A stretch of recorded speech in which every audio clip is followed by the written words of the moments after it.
Yep, that's me. You're probably wondering how I ended up in this situation. Idem na CrossFit, aby ste vy nemuseli. Presne tak. Ďalší zo série Skúšam športy podľa ABCD je CrossFit. Prišiel som do mne neznámeho gymu a to hlavne preto, lebo ho nevyplňali kladky, jednoručky a stroje, ale primárne veci na kondičku. Magickým kúzlom som si privolal trénerku, s ktorou som si prešiel rozcvičku a hneď potom som spoznal svoju novú lásku. Tieto gripy. Prečo? To bude podstatnejšie neskôr. Prechádzali sme si cvik po cviku, všetky ma absolútne nezaujímali a to hlavne preto. Som rád, keď vidím vo veciach význam.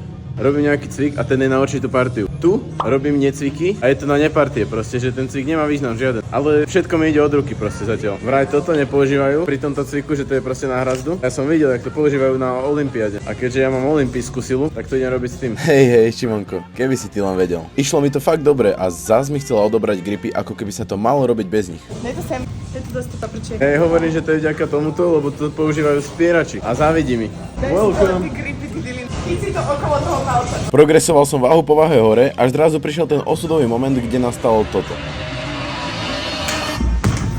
No, možno preto som nemal mať tie gripy. Pohotovosť volám. Našťastie sa ale nič nestalo. Medzi tým padlo ešte pár neúspešných pokusov, no potom sa mi podarilo zlomiť aj túto váhu, ktorou som jednoznačne podľa mňa stanovil nejaký nový svetový rekord.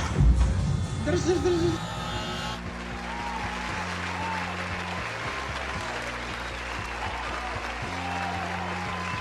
Idem si dať nejaké intervalové srandy. Crossfitový tréning som zakončil týmto bežkovaním, behaním, airbikovaním, bez pauzy niekoľkokrát. No a keďže som sa s kondičkou nikdy nejak moc nekamarátil, tak som potom celom vyzeral nejako takto. Pre ďalšie podobné video nezabudnite hodiť follow, díky.